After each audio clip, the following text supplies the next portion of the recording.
I'm Anthony Bresnikan with Entertainment Weekly, and we're here with the Avengers. We're in the Endgame, the original 6 Avengers, and Kevin Feige, president of Marvel Studios, who's like the Nick Fury in real life. That's been said. That's by Sam. before. Sam Jackson. You bring, but he's dust, so we need you here to help bring corral the Avengers. Fury. Proud to do that. So you guys can't talk about Endgame, right? So can you tell me just the most outlandish lie you can think of about your character? Another lightning round? We've been really killing those lately. And the only thing you can guarantee about Endgame is that it's going to begin, and then it's going to end at some point. There will be. A movie. No, Oh, it doesn't even end. It's just going to be continuous. Surely there's something. You just leave the theater whenever you want. The run, it just keeps running. I'm gonna have PTSD from this junket. I mean, honestly, Really? it is so stressful. It really is. What? Really. You're doing great, kid. Well, you know at the end of every day, I lie awake at night and I think about all the things things I you can't almost say. said, Yeah. and it gives me panic. Oh, you think you feel that way? Tell us about it, Mark. How do you feel? Oh. You're a repeat offender, Mr. Ruffalo. I'm not at re-education camp.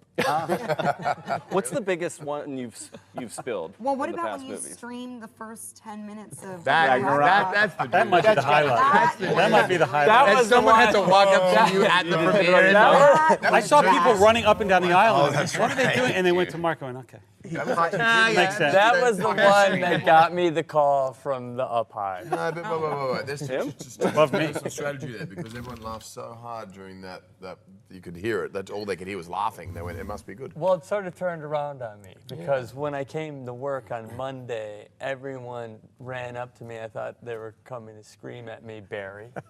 And he threw his arms around me and he's like, "That was genius! We got more press than we could have possibly paid for." Spoilers, right? Yes, Barry Curtis, one of our supreme security at Marvel Studios, who now is immortalized as the blockbuster parking lot security guard in Captain Marvel. Finally. That's Barry. Oh, yeah, that's right. Who's going to live Play stream your this cards one? right. There's a cameo in the future. Personally, what's been the biggest change in you since you began working on the Marvel movies? My waist size. Thinner? I don't know now. I haven't checked. Fluctuating. Well, I mean, a like the weather. lot of people here have popped out children. Like three of you guys had. Before you, people have had children, major life. That didn't affect changing my things. waistline. Speak for yourself. Any like people always ask, what do you bring to your character? Is there any part of the person you play? I find like there was a much clearer kind of this is who the character was in the first time I played it, and then out of just like I want to do something different, it slowly just became me screwing around and kind of having fun and I don't know. I'm not saying I'm completely the character, but there's more of me in the character now than ever. I think just because that's the most honest place you can operate from, especially in knowing everybody. I feel like our own interpersonal relationships start to echo through, and then what you see, the authenticity of, Iron Man and Captain America, whatever on screen, there is a real friendship with Chris and Robert. So then it starts to just come through whether we like it or not. Do you all feel that way, like parts of you are in this character? Yeah, I mean, well, it's impossible not to take a little piece home. Anytime you play a role, when you're in a certain headspace all day, you can't help but take some of that home with you. And sometimes you play roles where that's really exhausting, and it can be like a cave of darkness sometimes that you can't wait to shed, and other times you kind of can't wait to get back to it. And that's the fun thing about the role that, most movies when you're done, you kind of close the book on that when you move on. This one, you just kind of put on hiatus because you're coming back to them, and it's the same way that these are all friends. The character becomes a friend too. You're visiting an old friend. How do you feel about that? You kind of kicked it all off.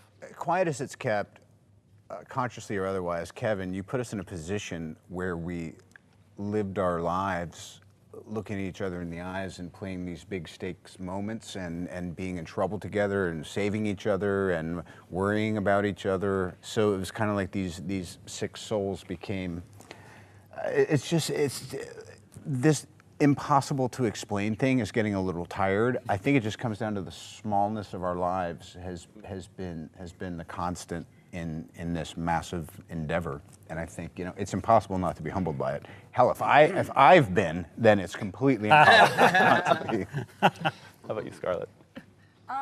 These characters have grappled with their with their past, and they have grappled with their destiny. And I think we've seen them over this past 10 years sort of come into their own as like fully realized people with all of their flaws, and have an acceptance of their flaws and actually come to see them as, strengths. And I think that's probably reflective of a lot of the journeys we've all had in the past. I mean, just having 10 years of time and growing and, having ups and downs in our lives and sharing our lives with one another, has been a real pillar of strength in all kinds of crazy times. And, I think that's what the audience also reacts to, is that the characters have grown in a way that feels reflective of their own experience. I mean, I met this girl yesterday who was like a Black Widow super fan. She was awesome. And she was like, I saw the first movie with you. Yeah, I first saw Black Widow when I was 6, and now she was, 15. Wow.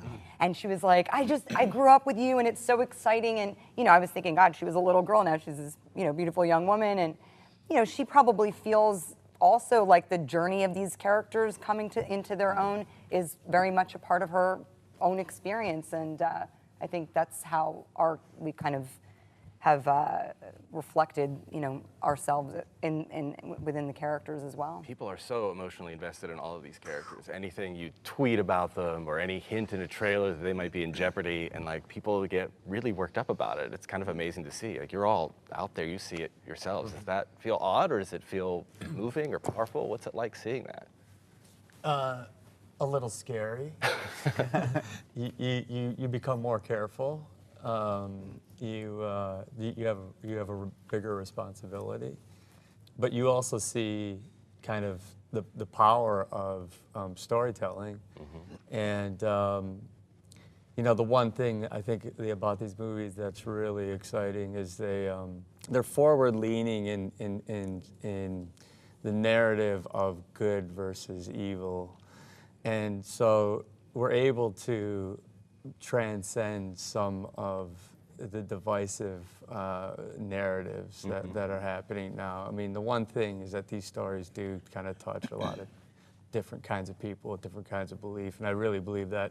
And it's about coming together too. Yeah, that's the it is. It's about core of unifying, Avengers, right? and it's about people who have Civil War is the ultimate example of that. And I always and look at them now. Yeah, I know. They love each other. And I always feel like somehow we're always one or two steps ahead of the political scene. Yeah. And and the bad guys win sometimes. Yeah.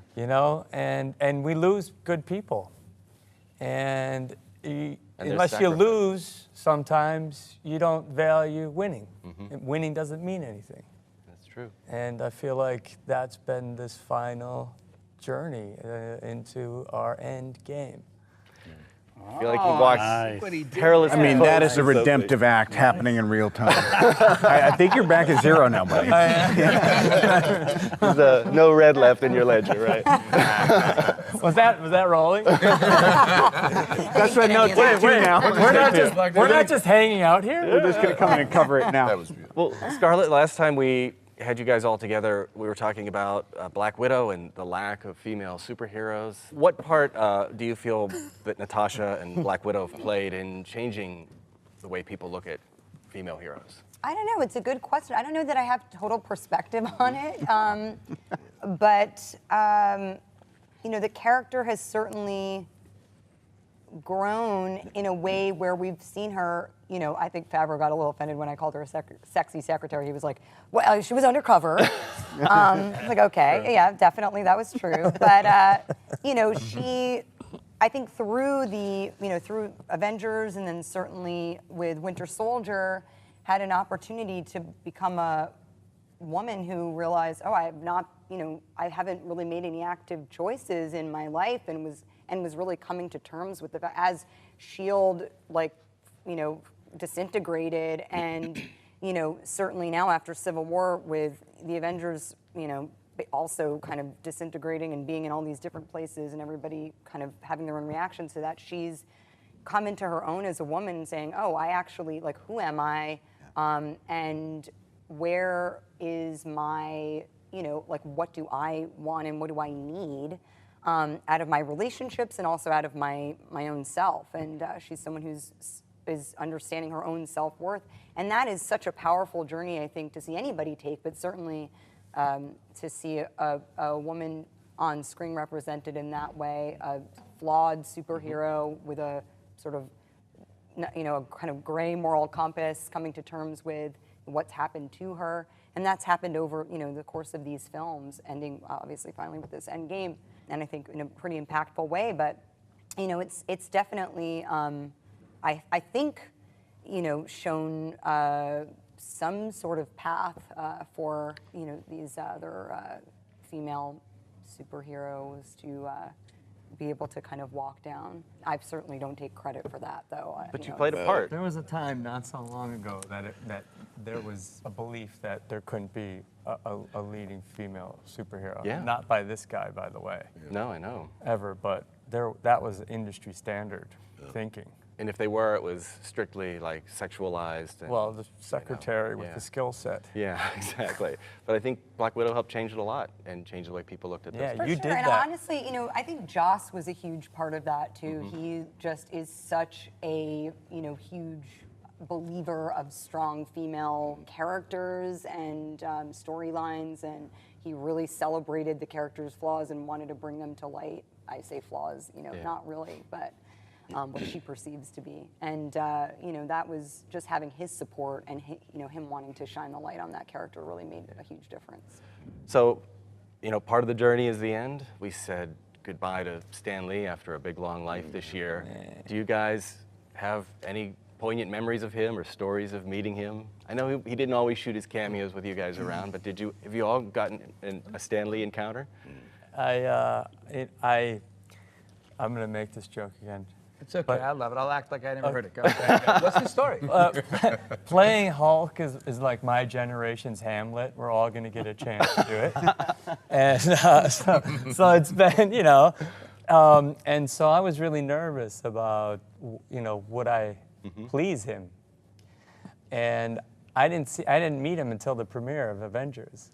And I kind of walked up to him sheepishly, and he saw me. He's like, "Hey!" And he's like, "You got it, kid." And I was like, "Oh, that's amazing! Thank you, Mr. Lee." But I was so nervous about, other than Downey and Kevin, like, I was so nervous that he would be happy with what I'd done. How about you, Robert, on the first Iron Man? Is that when you met him for the first time? My mind goes to in Civil War. Rhodey and Tony are having a moment at the end, and he's like a UPS guy or a FedEx guy, and so he was outside the glass, and it was just this thing of like, it's like all of us. He's a really big deal, but he's just another schmuck who we have to get his coverage in the can too. I'm like, and roll sound. He's like, I have a delivery for Tony Stank.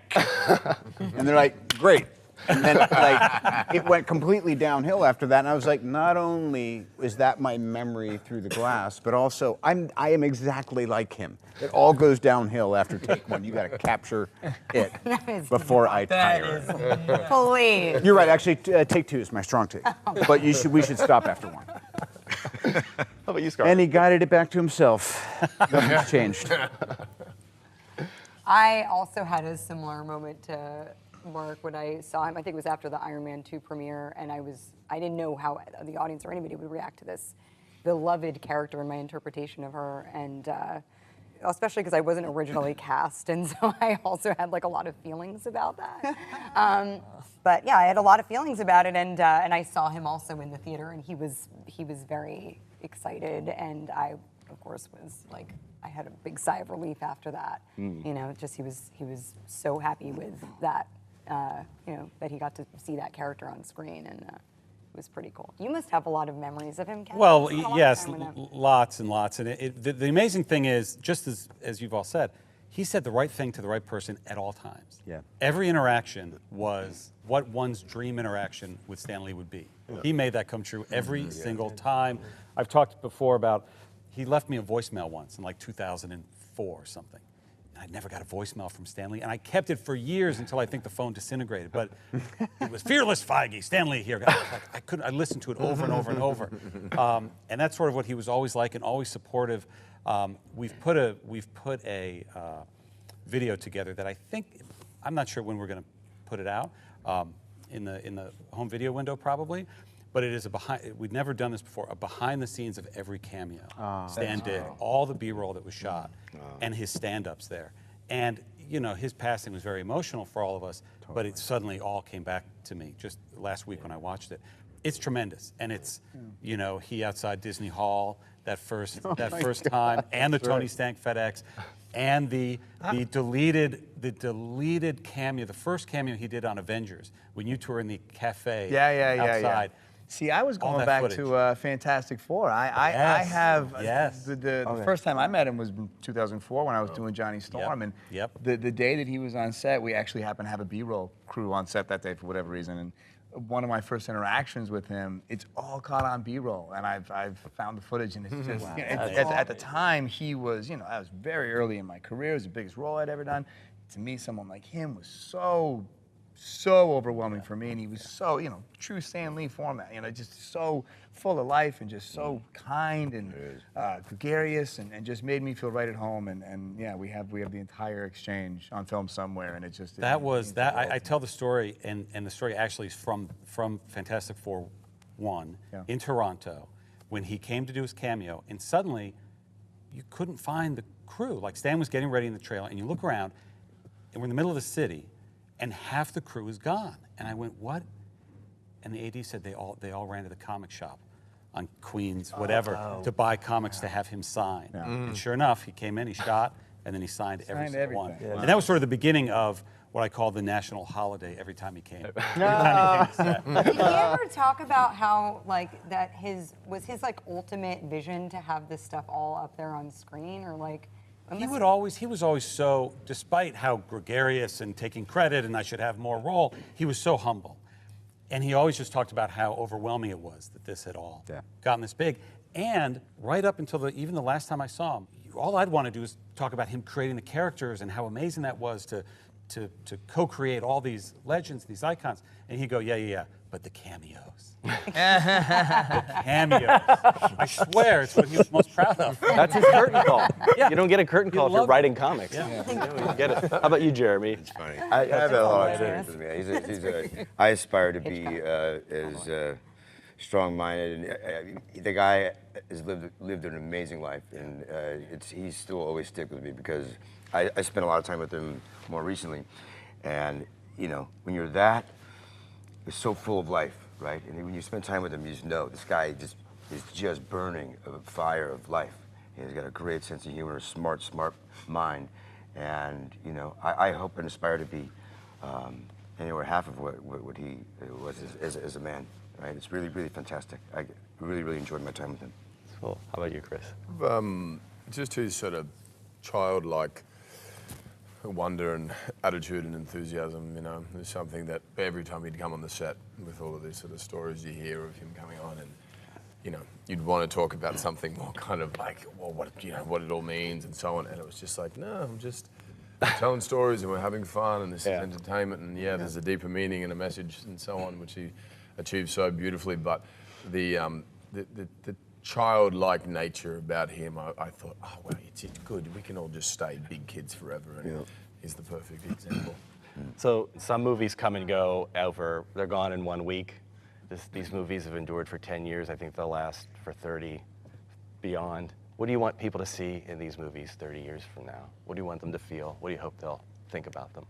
I mean, I'm always amazed with the ability that Kevin has had to house this giant tapestry of all these woven plot lines. I just don't think it's ever going to happen again. I don't think anyone has the ability to kind of launch all these different rockets and then kind of years down the road have them all kind of explode at once. It's just kind of the planning and the care and the subtlety to it is just choreography. It's just I just don't know that it'll happen again, and I take a lot of pride that I get to have a small part of it. Yeah, I wonder what the ripple effect would be.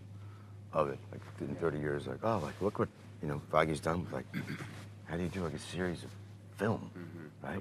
22 films, right? I hope they're still talking How do you about do it. that? That'd be nice. That's what I'm saying. I already been 12, it's been 10, 12. absolutely could guarantee that. I mean, it's impossible not to. Yeah, there's very few right? franchises that have. I mean, like you think about it's like Star Wars. I mean, Which was Indiana 3 Jones, films. maybe. Yeah. I mean, James it's Bond, like maybe. such a small. Bond, right, for sure. Bond for Yeah. sure. Yes. Mission Impossible, but they're not. But the that's not- breadth of this is so But even massive. the Bond doesn't have the continuity. Right. that is- Complexity, Bond is too. really a Right. constant reinvention. I mean, Yeah. Star Wars has a similar continuity, but that was a big start and stop thing. This all took place in a finite amount of time, and that finite amount of time is a decade, which isn't even a snugget. That's a huge landscape that he managed to make this unbelievable ribbon of, amazing.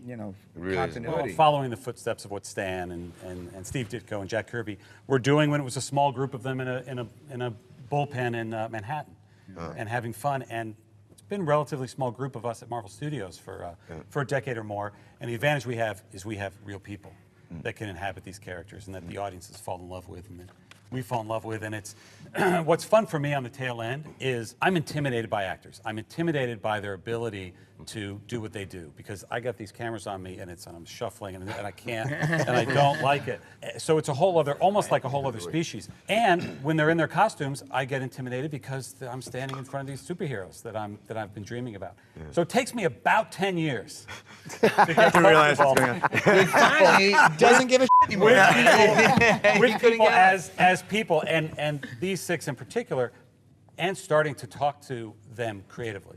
And as they've all gotten which even from the start, but certainly as the films have continued, a stronger and stronger voice in how the characters and how the movies are made. And then I can talk, because if we're going to talk about story and talk about the movies, okay, good. That's language I can understand on that creative level, and that's happened with everybody sitting around here. And it's been the pleasure of my life with these 6 in particular. Are you really intimidated by me? Yes, in your pajamas. Particularly when you're wearing the mocap. Yeah, the mocap. When you're wearing that, particularly intimidating. You gotta bring it back. I got that. Bring it back. It's unbelievable. I'll just say this. I'll say this, and no, wait. you're not gonna like this. I'm noticing over time, even just the last couple days, look into Kevin's eyes. He's looking at us lovingly, like a proud parent. What did I used to look like? You used to look like you were concerned, like it was DEFCON 5, and you were carrying the football, but you couldn't open it. I'm just saying, it's really nice that this has really been your labor of love, and you look over it like a conscientious parent. And now I see fear in your eyes, but before that, I was just seeing there is love in your eyes and in your heart for all of this and for all of us. And I think you've just loved us up. Back at you, Very man. nice. It's very nice. I don't have any regrets creatively. I do regret that we haven't had more time around tables together and stuff. Maybe as we begin the junket. And thank you, Anthony, for putting us together. Thank you and I'll for nerd out doing for the last episode of Star Trek: The Next Generation. Picard sits down with his crew at their weekly poker game, and they go, oh, and he didn't attend the poker games. Why am I talking about Star Trek? And and the crew is like, oh, he's sitting down, and they go, oh, Captain, is everything okay? He goes, yeah, I'm doing something I should have done a long time ago. And it wouldn't be poker with this team; it would be Boggle, and I would be terrible. So Is that the Avenger game, Boggle? Boggle, I mean, yeah. but something I should have done a long time ago. Well, Spend more time with thank this. you so much, Yeah, guys. thank I you. really We appreciate did it. have Not just- Rome. I know. Talk about Rome. We did have Rome. I don't want to hear about That was Rome. a high Rome was That was the best That was- press that to was- it. The Avengers junket. The Avengers 1 junket was the first and only junket I went on the entire press tour. And it was an amazing experience, and I learned, oh, this is hard work, glamorous hotels, first class. No, it's hard. It's nonstop hard work, and I appreciate that ever since. But there was one night in Rome, I feel like very late into only the like night. an I survived that. Like that was. That was Yes, amazing. where we also Years were of bonded work. and talked a lot about the future and talked Yes, a lot we about did. what could happen if. Wow. And now here we are, and everybody wants us to end this, but it's Yeah, they're gonna it's been snap their exciting. fingers and turn me to dust in a second. Many thanks. Thank you so broke much. into the bar. Thank you not just for this, but for all the time over